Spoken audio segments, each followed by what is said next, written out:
I moved here 4 years ago from America. I'd been involved in politics in America. I'd been a city council member and mayor in a California beach town for 8 years. And I came over here to retire. That was my intention. I was going to live a nice, quiet life out here on the Dingle Peninsula. And but I was so shocked at how far Ireland had fallen. I mean, the idea that the land who had struggled so hard and for so long, for so many centuries, to get its freedom, within 30, 40 years of achieving the freedom, was now under the boot of an entirely new foreign power. And that just bothered the hell out of me. So I started just looking around for political parties and see who was doing what.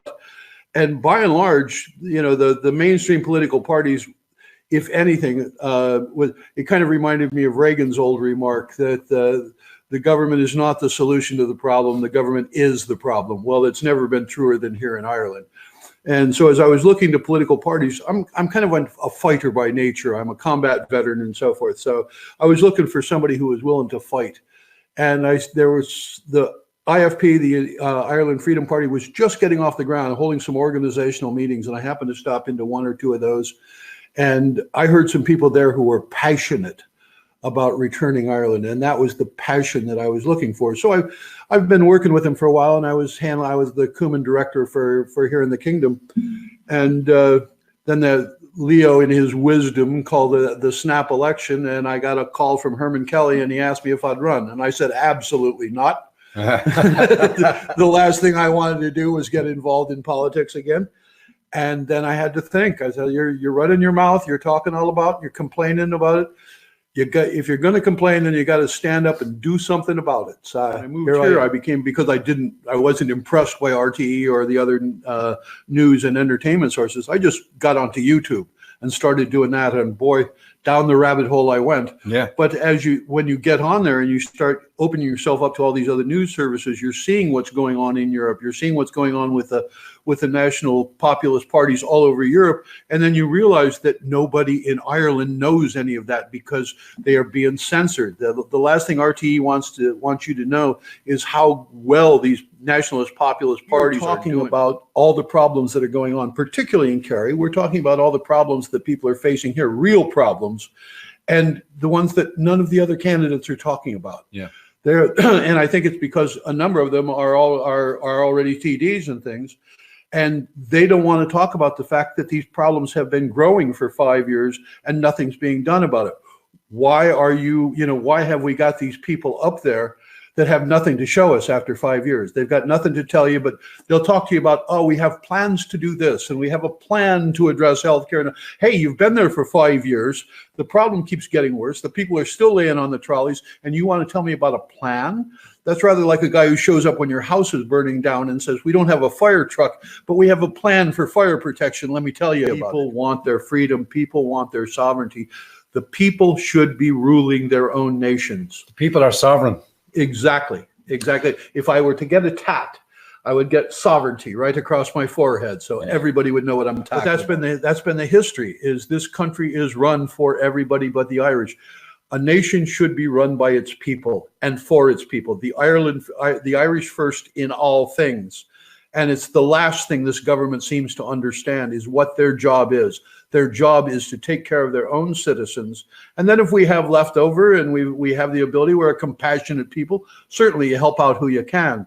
But the first thing you do, the first people you serve are the homeless in Dublin, not people who just wandered in. The first people you serve are the needy farmers and fishermen here whose jobs are threatened. Those are the people you take care of first.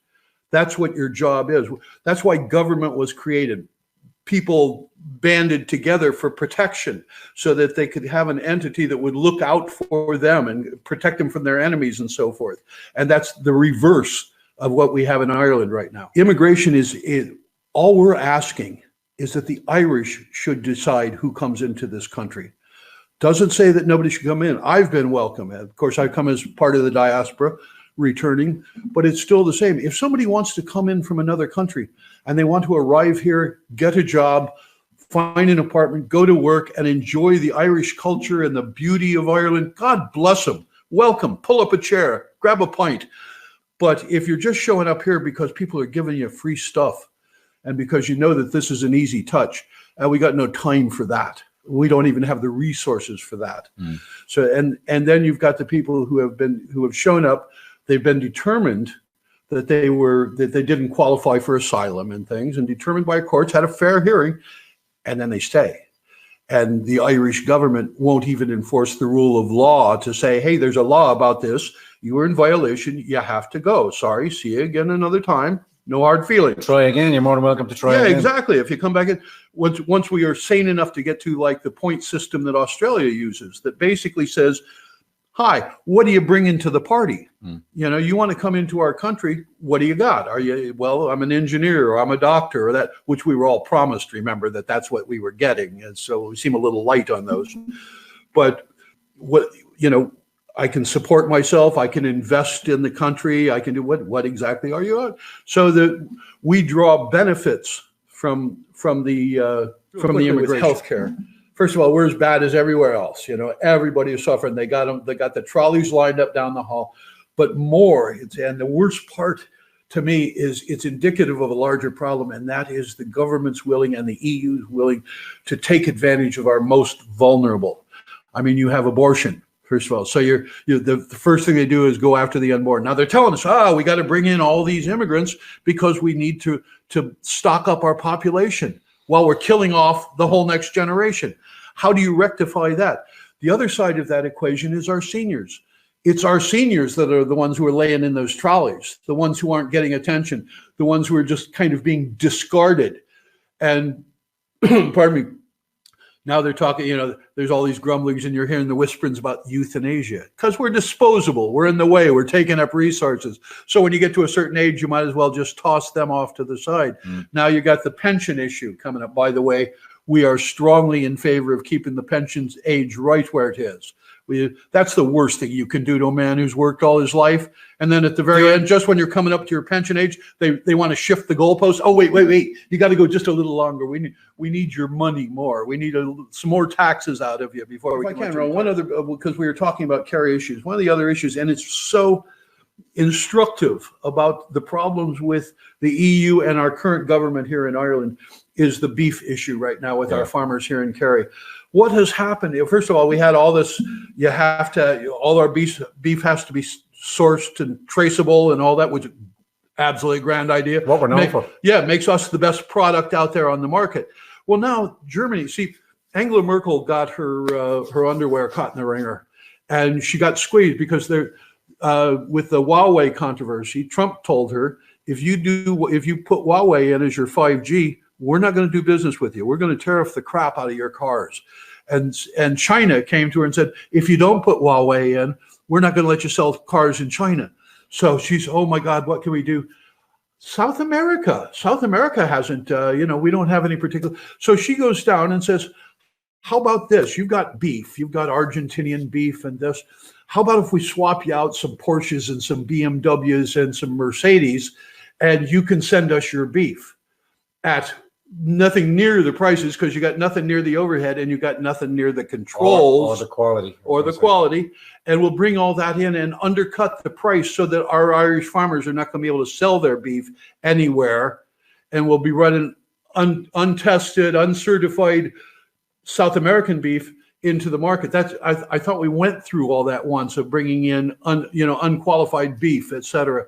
And instead, the EU, who is supposed to be protecting us and taking care of our economy and doing the best for our people, are putting the screws to the entire beef industry. These guys are going to be going out of business, or more of the agenda, they're going to be converted to corporations and to corporate farmers, and then the conglomerates will come through and big agro will come through and buy that up. And the family farmers, the guys who have been doing this, their great-grandfathers, their grandfathers, their families are on this land. They put their hands in that soil every day. They know how it smells, and you're going to be taking that away from that kind of ecological stewardship as well. People who deeply care about that land and what happens with it, and you're going to be giving that over to multinational corporations. It's a damn shame, and it has governments knew anything about how to run a business. These guys, they couldn't sell snow cones in Saudi Arabia. They have no idea of what it takes to run a business, of what it is on the ground, and yet you've got some clerk, some espresso sipping clerk over in Belgium making up rules for how you run your farm in Kerry. And as he doesn't know which end of the bowl the excrement comes out of, but he's going to be telling you the best way and how you need to be taxed and how businesses need to operate. Absolutely not. That's why we need to bring it home, where the Kerry farmer can talk to the man that he got elected and say, this is my problems and this is what we need to be resolved. That's why I got to talk about the mechanics of taking advantage of this election and getting the good people elected. Now, there are over 30 candidates in different constituencies across Ireland that are running on the Nationalist Progressive, whether it's the Nationalist Party, the Irish Freedom Party, Renewa, Anti-Corruption Ireland. These are all people who are going to be working for the citizens' best interest, much the way I'm talking here. But they've got no publicity. Nobody knows they're there and so forth. So what I need to do is we need to empower everybody out there, everybody who's listened to this that are Kerry citizens, Irish citizens, or know people in Kerry. Get on your email, get on your Twitter, start talking to people, tell them about these parties and that we need to be voting for them. We don't have the manpower that all the big parties have to send out 50 volunteers to be knocking on doors and shoving pieces through your letterbox. We have this. We have these people out there who can call up their grandma and say, Granny, I know you've always voted for this party or that party, but I just watched this fella. And, you need to look at that because we are a revolution. Make no mistake about it. This is a revolutionary process. And we're not asking you to go out and pick up a rifle. We don't have to do that these days. We're asking you to pick up a pen, not a pencil, into that voting booth, and you take your ballot, and that fires a shot that these people are definitely going to listen to.